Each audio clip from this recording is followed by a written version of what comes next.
안녕하세요. 자, 보통사람 성공스쿨TV의 이두용입니다. 반갑습니다. 자, 오늘은 비염으로 고생하시는 분들을 위해서 정말 진지하게 우리 모두가 비염을 극복할 수 있는 방법을 생각해 보려고 합니다. 자, 우선 미리 말씀드릴 것은 당장의 특별한 비법만을 찾으려고 서두르기보다는 근본적으로 비염 극복에 중요한 그 해결책이 뭔지를 생각해 보는 소중한 시간이 되시길 바랍니다.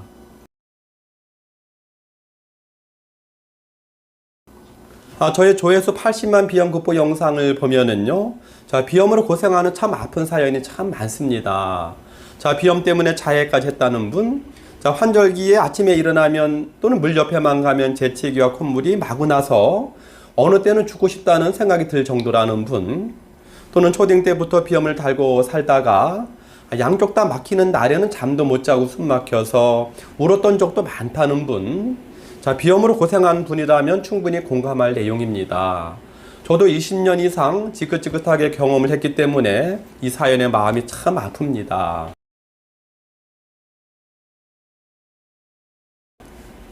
이런저런 영상에서 비염에 효과 있다는 것을 많이 살펴볼 수가 있는데요. 대표적인 것이 과산화수소로 면봉에 적셔서 코와 귀를 세척한다는 분, 또 약초를 꾸준히 다려 먹고 그래야만 한다는 분, 또는 유근차피를 밤에 자기 전에 2-3잔씩 마시는 것이 좋다는 분, 코 세척이나 마스크를 쓰면 좋다는 분, 또는 청비환, 호모빵, 오미자 등으로 완화시켰다는 분, 또는 단백질이나 탄수화물은 줄이고요. 과일이나 야채 위주의 섭취이면 비염은 상당히 호전된다는 분, 다양한 방법을 제시하고 있는데요. 비염이 있는데 이 코 속의 면역력이 약한 상태에선 한방에 비염을 해결하거나 코를 건강하고 안정적으로 관리하는 비법은 없습니다. 제발 그런 것은 찾지 마세요. 저도 그동안 대학교 때부터 또는 직장인이 되어서도 또 결혼을 해서도 이 삶의 질이 거의 50% 이상 떨어진달까요? 비염으로 수많은 어려운 경험을 했습니다. 사실 코로나 백신처럼 비염을 완치하는 치료약을 만들기만 하면 정말 대박일 텐데요. 그토록 생명과학 최고의 분야인 제약회사조차도 못 만들잖아요.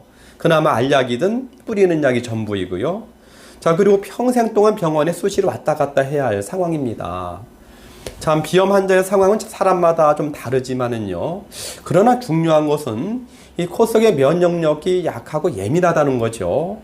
코와 기도를 거쳐서 폐를 관통하는 호흡, 이 폐활량이 향상되지 않으면 이 코 속 면역력이 좋아지지 않고요.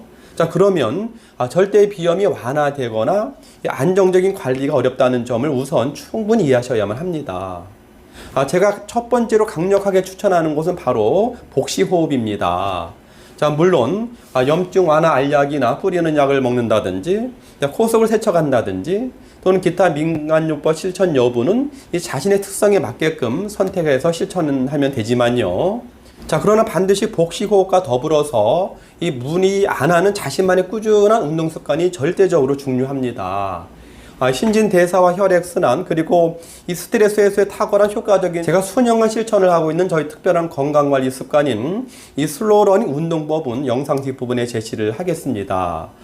저희의 방법을 그대로 따라 하셔도 비염 극복은 물론이고 누구든지 완벽한 건강 효과를 보실 수가 있습니다. 저는 이러한 1-2년의 경험을 바탕으로 주요 건강교육 플랫폼에서도 건강관리 달인되는 건강교실을 진행하고 있습니다. 결국은 이 비염 극복의 과정이 저에겐 새로운 희망을 준 것 같아요. 여러분도 그동안의 비염 극복을 해나가는 과정이 도리어 저처럼 이 100세까지의 전신 건강을 만들어 가는데 이 전화위복의 계기가 되시길 진심으로 바랍니다.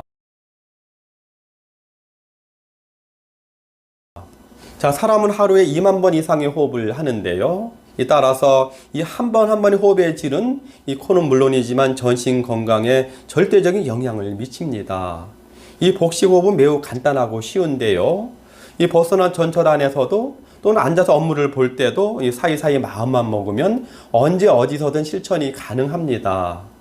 호흡은 실제 폐로 하는 것이지만 이 배꼽 아래 복부가 볼록 나오게 한다는 것은 폐가 최대한 부풀어 올랐다가 다시 수축하는 걸 반복하면서 길고 깊은 호흡을 하는 것을 의미합니다. 쉬운 말로 들이마실 때 아랫배, 보통 똥배라고 하죠. 이 아랫배가 볼록 나오게 한다는 느낌으로 아랫배를 이렇게 부풀리면서 이 코나 입으로 천천히 공기를 들이마시고요. 자, 내쉴 때에도 이 풍선 속에 바람이 천천히 빠져 줄어드는 것처럼 자, 입술 사이로 숨을 천천히 내쉬기만 하면 됩니다. 이 코로 공기를 들이마시기가 힘들 때는 입으로 들이마셔도 관계가 없습니다.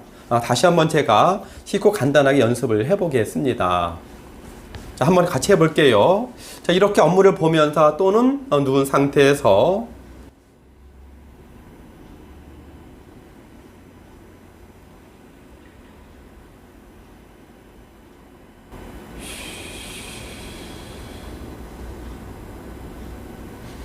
자, 꼭 반가부자로 FM대로 하실 필요는 없습니다. 특히 몸이 약하신 분이나 연세 드신 분이 이 원칙대로 복식호흡을 하기는 힘들 수가 있어요. 간혹 저도 그럴 때가 있거든요. 자, 그럴 때는 코로 공기를 들이마신다는 생각보다는 단지 흔히 배꼽 아래 부분을 똥배라고 하는데요. 자, 아랫배를 볼록 내밀고 수축하고, 볼록 내밀고 수축하고, 내밀고 수축하고. 자, 이런 행동만 반복해도 복부를 강하게 하고요. 아랫배를 볼록하게 내밀면 폐를 감싸고 있는 횡격막이 아래로 내려와서 자동적으로 더 많은 공기를 폐 깊숙이 들여보낼 수가 있습니다. 저도 2018년에 비염도 최악이었고 혈압도 고혈압 경계 단계였고 고지혈 관련 콜레스테롤 중성지방 수치도 정상을 초과했고요.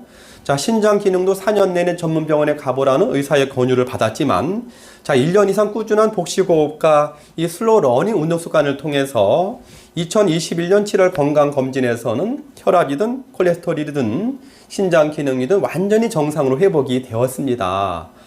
또한 20년 이상 고생하던 지긋지긋한 비염도 거의 완전히 극복이 되었고요. 자, 지금 50대 후반이긴 하지만 자, 몸이 날아갈 때 가볍고 이 열정과 활력이 넘치고 너무 좋습니다. 자, 다시 한번 강조드리지만 특히 비염 있는 분들이 복식호흡과 무리 안 하는 이 꾸준한 운동 습관이 무척 중요합니다. 특히 코나 폐는 직경항로와 같이 긴밀하게 연결되어 있기 때문에 이 잠잘 때 입으로 숨을 쉰다든지 자, 평소에도 어깨로만 얕은 호흡을 한다든지 자, 그러면 폐활량도 약해지게 되고요. 또 폐가 약하면 비염은 절대 낫지 않습니다.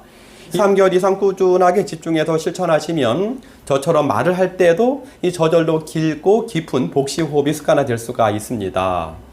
이 복식호흡과 이 슬로우 운동 습관은 일상생활을 해나가면서 실천이 가능한 자, 아무도 모르게 실천하는 저만의 최고의 건강관리법이 아닐 수가 없습니다. 자, 다시 한번 강조드립니다. 돈도 안 들고 어렵지도 않고 또 언제 어디서나 실천할 수 있는 이 복식호흡과 저의 운동법인 슬로우 러닝 운동 습관을 꼭 습관하셔서 이 비염도 극복하시고 도리어 온몸이 건강해지는 결정적인 계기가 되시길 진심으로 바랍니다. 제가 옆에서 열심히 돕도록 하겠습니다. 저희 영상이 도움이 되셨나요? 구독과 좋아요, 알람을 눌러주시면 저희 영상과 메시지를 꾸준히 받아볼 수가 있습니다. 자, 그럼 다음 시간에 새롭고 유익한 주제로 힘차게 돌아오도록 하겠습니다. 여러분 고맙습니다.